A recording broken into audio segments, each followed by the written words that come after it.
guys, welcome back to Blog Fix Friday. Blog Fix Friday is my Friday vlog where I share some blogging tips or tricks that will make your life easier.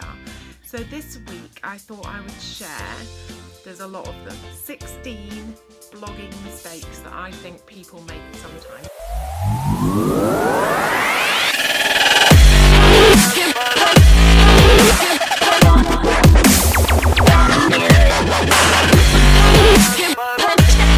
I'm not perfect, I make mistakes, but I've been around the block a bit now, blogging wise, and I thought I would just share what wisdom I have with you all to hopefully stop you making any of those mistakes. So first things first, I think quite a lot of people, and I see this a lot, have really hard to find social media handles on their blog, like their icons. The best place to put them now, I haven't got them there because I've got no sidebar on my main page, but is the top right of your sidebar if you have one. And I've lost track about the amount of times that I've gone onto a blog and like searched and searched to try and find the Twitter handle and just can't find it anywhere. So that's the first mistake. I think the second mistake is one of my pet subjects, which is they're not focused on building their email list. Now I could go on and on and on about the fact that as bloggers you need an email list even if you don't intend to make a product or a digital product, because your email list is the only list of subscribers, of people that are interested in your blog that you actually own. You don't own any of your social media followers, so they could be gone like that, and it's really, really important. So I think there's somebody had, I don't know who said the quote, but would you build a house on rented land? And that is what you're doing with social media followers. So yes, they are really important for lots of other reasons, but you really need to start building your email subscriber list and make it a real focus. Another one would be, number 3 would be small pictures. So they have a theme that's this wide and the pictures are narrow and tiny in here. So if you've got pictures, sort of graphics and little things like that, and click to tweets and stuff, they don't have to be the full size, but images really should be as wide as your theme allows. It just looks better and it shows your images off as well. Number 4 would be brightly coloured backgrounds. Now I love colour, I'm all for a bit of colour, but not on the background when you're trying to read over it. There's an email that comes to me and it's always sort of bright red writing and it's in capitals, and I always delete the email because I can't even read it. So if your blog is like that, using brightly coloured background or letters, and just change it, make people's lives easier.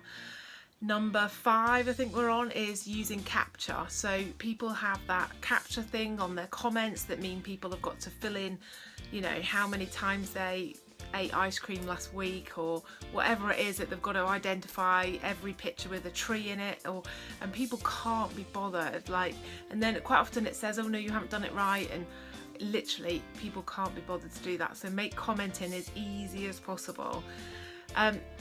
I think they don't incorporate, number 6 I think we're at, they don't incorporate enough about themselves in their About Me page.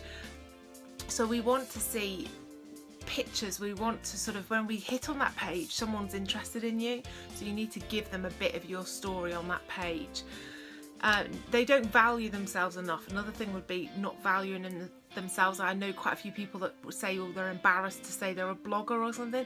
I'm really proud to say I'm a blogger, and when I think what blogging's given me, like, I couldn't be more proud of what I've done and what blogging has given to me. So I think people then don't value themselves, and then they'll accept, you know, really small amounts of money for posts that they really should be charging more for.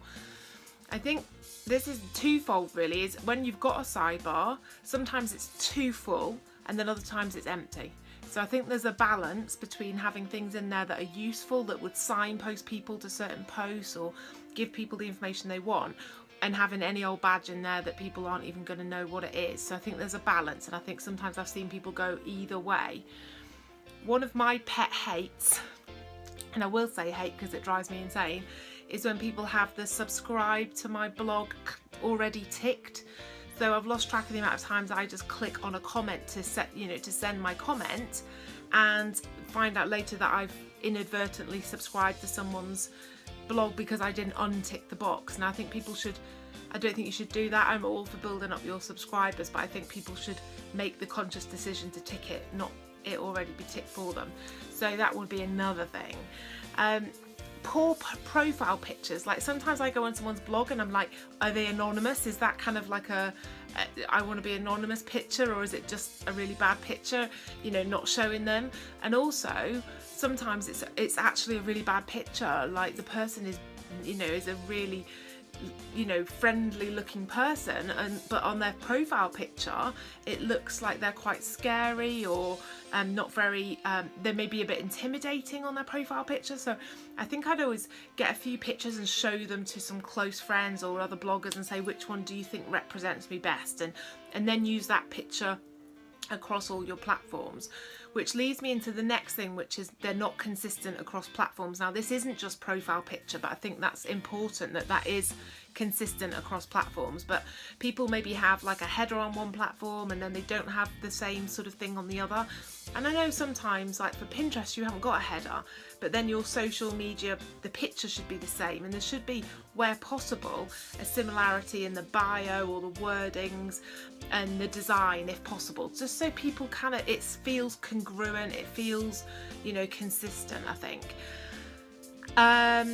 Another big one is they try to attract everyone. So they want to sit on the fence and they don't want to ever, it's like they're terrified of turning anyone off them or their blogs. But actually, if you try to attract everyone, you will attract no one, because people want to identify with something.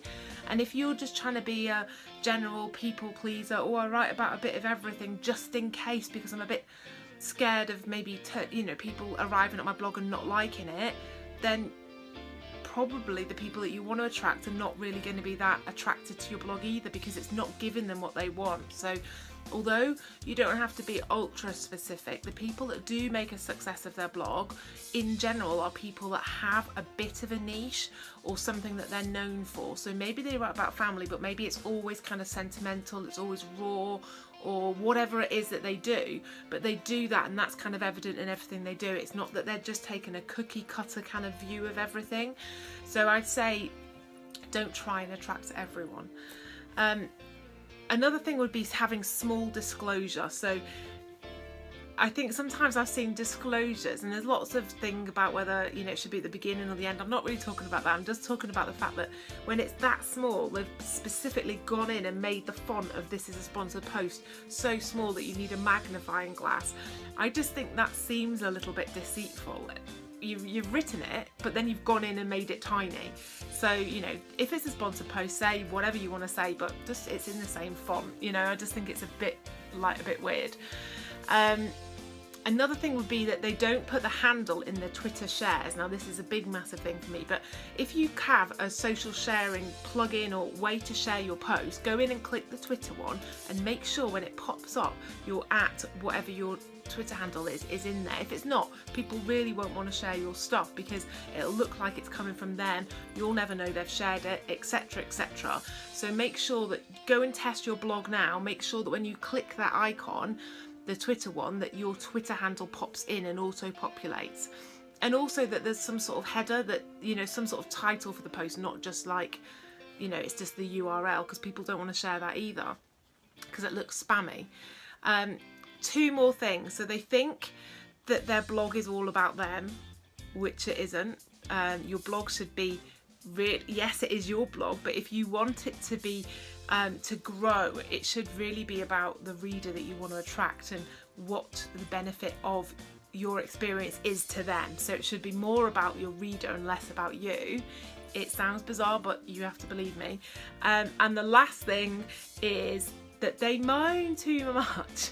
So I think that they don't think that people check their social media. They don't think that brands are going to go on and look through your Twitter feed. And, you know, that's a big thing. People do that. If you're, you know, if a brand's interested in working with you, they're going to go on and look at your feed. And if you're a moany person, there's plenty of people that aren't. So that's what, everyone's allowed a bad day.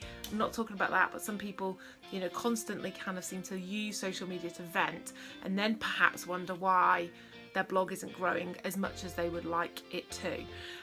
If you want your blog to grow, please join me in my free training, which is a kind of live event stroke challenge called Let's Get Visible.